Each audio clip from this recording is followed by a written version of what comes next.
Hey guys, Tbull here. Today we got a game in the Maine for you. I'm not going to do a deep dive in the Maine this video. Need to get it upgraded first. This game we got the hull upgraded, don't have the engine, which makes it really sluggish to start and stop. Pretty slow. And then the range, which puts you at a disadvantage against other battleships. So I'm not going to review these battleships till I got them fully upgraded. This game though, I want to do a deep dive on the overall strategy. And I'm going to be kind of talking about the strategy from a team perspective, so as though either one player could coordinate every ship on the map, or all the players were in communication and they were working together. So obviously I play with the comms off, and most players do, and there's not a lot of opportunity for communication, so disregard that aspect of it. But very interesting game. I think it's a game where, from what I can tell, playing it and then watching it back once, it seems like every player on the board is actually trying to win the game, which is extremely rare in randoms, because, and I define trying to win the game by capture and control the objectives. And then the destroyers are doing their job. They seem like they're trying to fight the other destroyers, stuff like that. So it's an interesting game, but I'm going to kind of point out what each team's doing right and what's each team's doing wrong, in my opinion. Now, to start with here, I'm on this line, and this cruiser parks right in front of me. I'm like, crap, because I was heading exactly where I wanted to go. I wanted to be right at the edge of that island. But I'm trying to hit the horn here, seeing if he'll notice me, and then move forward just a bit. And then if he wants to back up, that's fine. He doesn't do that. He's shooting at the island, so I'm sure he's zoomed in. I'm not saying he's intentionally blocking me or anything. Players that run into you, usually it's almost always unintentional. You just got to understand that. So I'm not mad about him being where he is, and I'm not mad about him not noticing me. The problem with this is, though, is that finally I'm forced to turn here, and now potentially I'm going to be perfectly broadside. And if these battleships spot me over here and I'm at this angle, could potentially be killed in the opening 90 seconds of the game, which would be tragic.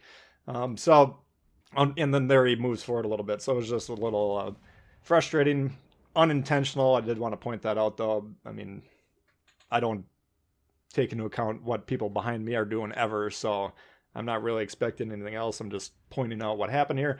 But that turned me off, because I wanted to be angled pointing in towards the center of the map, which would fully angle me towards the center, and then I'd be partially angled to the guys against the north. Perfect angle to be at in this position. Instead, I got the worst position now, where my broadside is exposed to the middle. So if that Grober in the north pushes into the middle, or the guys that spawn in the middle move forward, I am in extreme danger here. So that's why this was frustrating. And think about that as when you're deploying as a battleship, which way your nose is pointing at. I would point towards the middle generally, and then have protected side towards the flank that you're playing.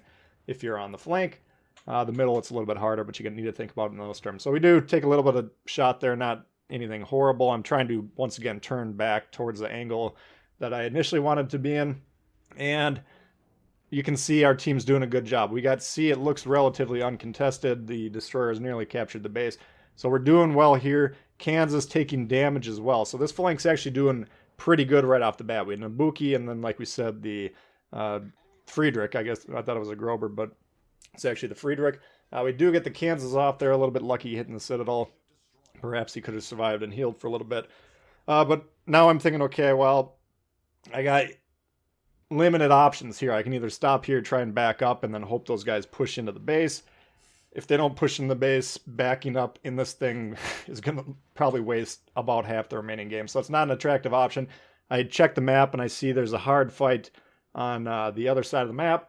It looks like red is gaining a lot of success there, so I'm going to put my ship into the strongest position that you can put your battleship in, if you can do it safely, the center of the board. That way I can kind of project power into C still, or rather northward. If those guys want to hang out towards the back of the map, I can kind of prevent them from pushing in, and then we can also hopefully get crossfires into B. Our team here, the first major mistake that I'm seeing here, and we just lost our destroyer. I was frustrated there, but I was frustrated mainly at the battleship positioning. Number one, they're stacked. We don't want to do that. Number two, all three of them had a huge island between them and the destroyer. All right, that's a major mistake, and in fact likely could have had a catastrophic effect on the outcome of the game at the end of the board, because now we are going to lose our one cap advantage where we're just generating a lot of points. And by the way, they got 2 destroyers, we got 1, which is a huge advantage. So, you know, if you want to send 1 or 2 of those ships over there, that's fine. But I'd always want to see at least 1 ship be able to cover that destroyer and stick to the south and then create some separation. If you had the ship to the south that cap and then those 2 to the east, there's crossfires, close quarters, they would wreck the red team. Instead, they're stacked on top of each other, and it's going to be outcome of who brawls better. And then the red team on the other side, what they should be doing here is basically, I mean, if they're really focusing on what we're doing, because the Republic that was over here by me, he's also following me in the middle. The Friedrich up north should recognize that he could either push into C, or I think the strongest play for him to make would be to turn hard into the center and then just push directly at me, because doing so would create a 90-degree firing angle on us, which would be just disastrous from my perspective, because we'd probably have to angle against the ships to the east, which would be the more numerous threat, and then the Friedrich would be able to bomb on us in the broadside, which would be very painful. So that's the criticism there. Blue team, they finally spot the destroyer and they decide to attack it. I'm fine with that play. But for the rest of this game, like blue team's main problem is they don't really work in concert, which is going to come to bite us. We'll see that more as the game unfolds here. As we're getting into the center here, I'm getting a little nervous though, because the Friedrich is turning here. And you can see what I'm talking about, because I'm probably, you know, I might even be within his firing range, depending on if he's got his guns upgraded. But if not, he doesn't have a lot really stopping him from moving into us, right? If he angles in towards us, both the Republic and myself are stacked, so he can angle against both of us, fire the front guns at us, and cause a lot of problems that way. And then these guys, once we start shooting at them, obviously they're going to take note and begin to fight back. So becoming... my attitude as we're playing this is changing rapidly. A minute ago, I was like, this is going to be really strong if we got those 3 ships attracting their attention on the east side of B, and we're just going to be bombing on these dudes, and we'll wipe out the entire cap, and this game's going to be going down in history as a magnificent blowout. Instead, our fortunes are rapidly turning. I'm like, oh, crap. And while now we got the Iowa moving through the cap, he got tired of shooting us, so he goes through. He's potentially going to be in position to attack D, but more importantly, he's going to have a southward shot up towards our position. There's the Vlad in the cap once he deals with that Alabama. If he can kill him, he's going to have a shot coming from the east. And then the Grober, or the Friedrich, sorry, is to the north. So now we're dealing with even worse than 90-degree attacks on us. If we're getting surrounded from 3 sides at that point in time, both me and the Republic will be mincemeat for these guys. So at this point in time, these guys, let's just assume they're working as a team. They trapped us. They countered the play that we made here, and they're doing a pretty good job. And then meanwhile, our team, they did track down the Kagero, and I think they will wind up getting them. The next problem that they're going to have with the execution is they're going to be attacking those ships to the north, the Ibuki and the Friedrich. To do so, they're going to eventually have to get in the open. But what we really need to be doing is considering, okay, once that destroyer is dead, we have C under control. We don't have to sit on it. Like if they moved into our position here, or if they thought that from their position they could hit the targets into B, turn their focus that way. You know, and we need to focus all our attention on one thing. But instead, what we're going to do is me and the Republic are kind of, well, what are we going to do here? Do we help out north? Do we try and get that Friedrich off? Do we, you know, how are we going to get an Ibuki who's way faster? You can dodge everything. Not an attractive play. Well, how are we going to take these guys on B? They're recognizing we got the lead. The cap situation's frozen. We don't have to do anything. And this is the textbook play. This is what you want to see your team do. Rarely, you know, usually your team will, all they're trying to do is get damaged, so they'll rush in and kill all themselves and throw the game that way. But currently they're winning the game, and if they don't lose ships, they will win the game. So they're not really aggressively pushing. Iowa, the lone exception, he is making a beeline to D, sorry.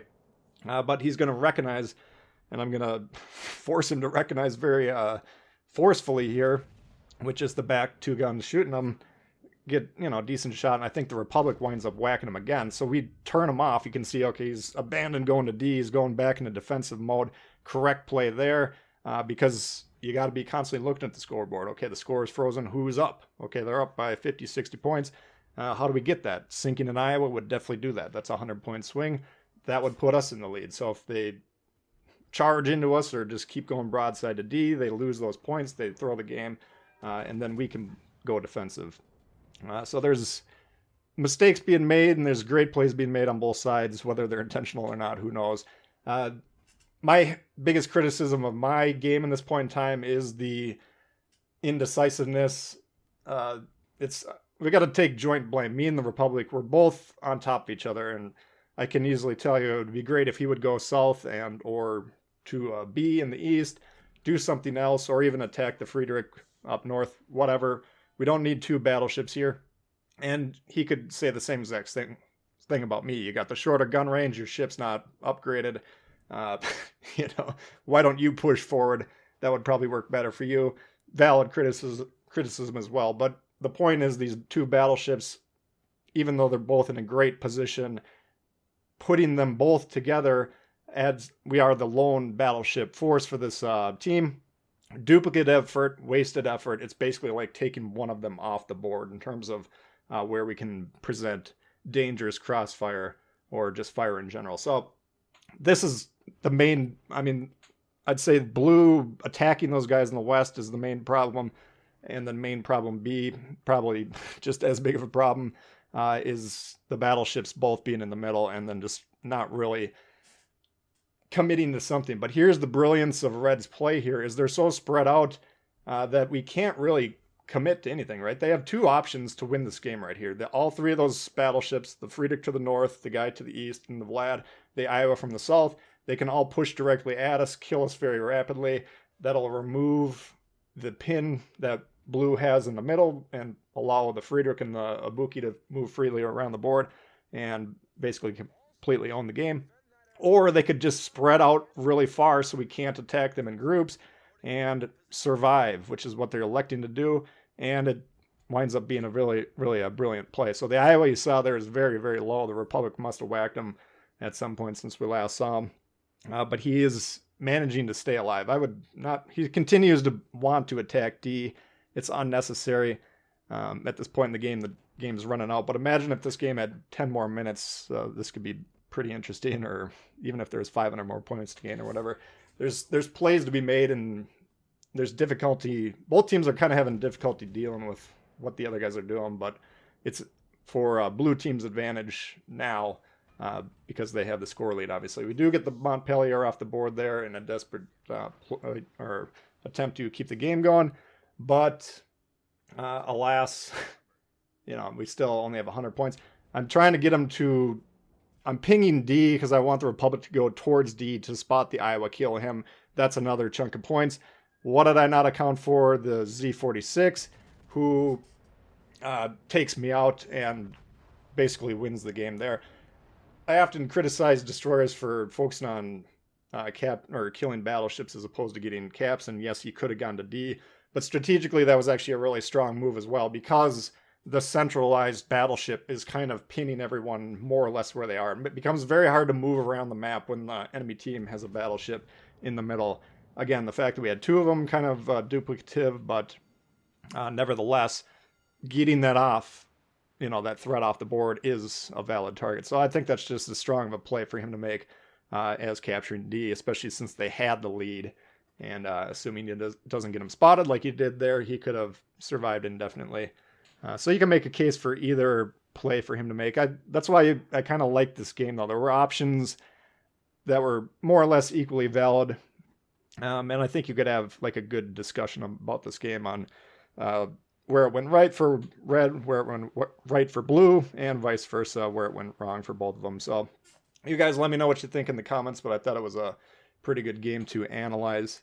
But you can see the scores a little long there. So this is kind of the game I wanted to do when we used to take user submissions, like good games, but the only submissions people ever sent me were like 8-kill triple Kraken games, or 9. I don't know how many get triple Kraken, but you get the point. 700,000 XP games that were just the one dude killing everyone. So maybe we can try that again if you guys kind of get the idea now, but that's a look at that one for you guys. Hopefully you get Did enjoy it. If you did, please hit the thumbs up. New to the channel, consider subscribing. Lots of World of Warships coming for you all the time. Questions, comments, leave them below. Love to hear from you, and see y'all later. Peace.